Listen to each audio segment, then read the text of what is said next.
Oh, hey, I didn't see you there. Describe your photographer's eye. What is the guiding philosophy behind what you shoot? What do you tend to focus on?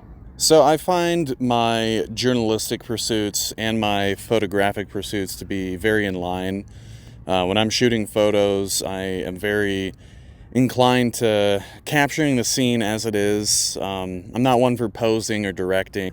I don't like a very clean palette because I find it leaves too much room when I need a bit more constraint. I never like to take a photo exactly as I see it.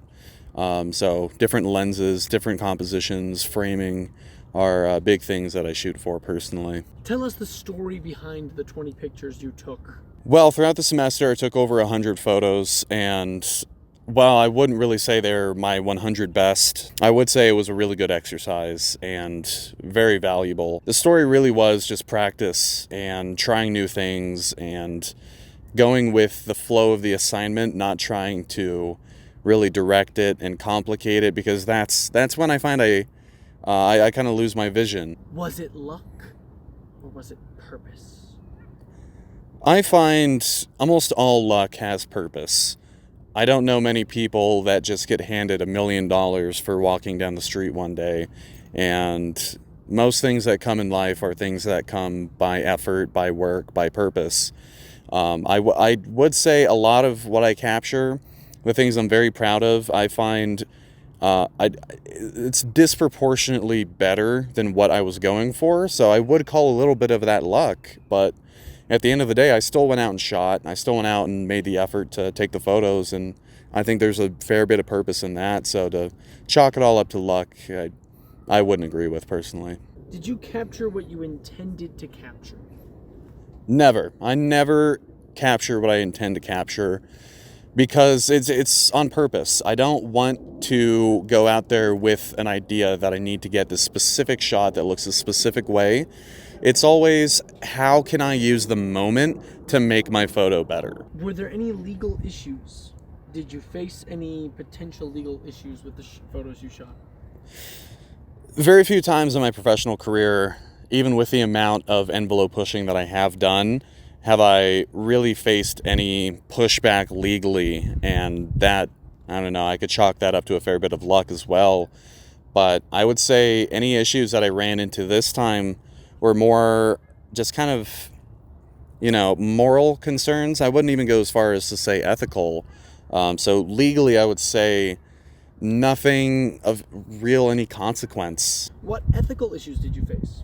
Shooting people without them being aware of it, or, even capturing them looking at the camera. There's a level of consent that I think falls in such a moral gray area. Every photographer, photojournalist has to wrestle with at some measure. But I'd say, especially being in a photojournalism class and having that schooling to fall back on, it certainly makes it easier, makes people feel easier about the photography. But it definitely feels a little weird, and different people have different ideas of it. So to call it ethically, morally gray, probably, but I wouldn't really say an ethical issue personally.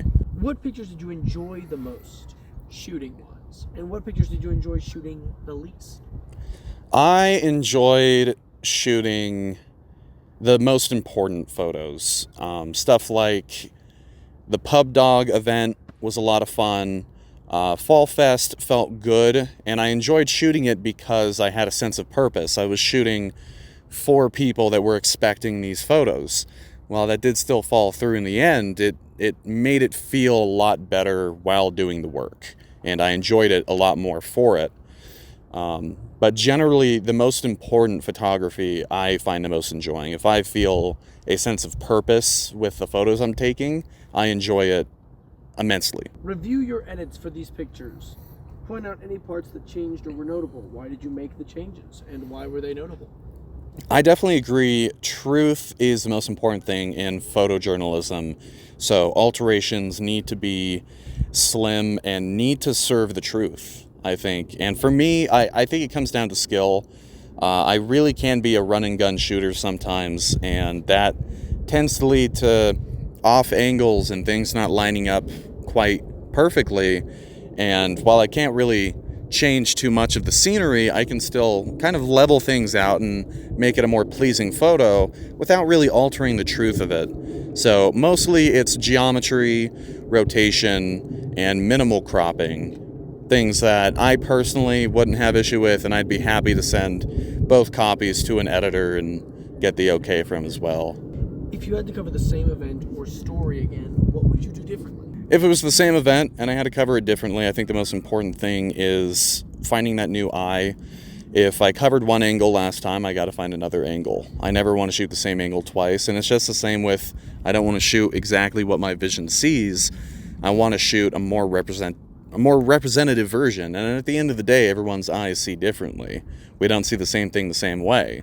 So the camera becomes the most objective truth in that situation. I really don't think there's much I would change about any of the photography that I did this semester going into any of the different shoots or any of the different projects or any of the different photo assignments.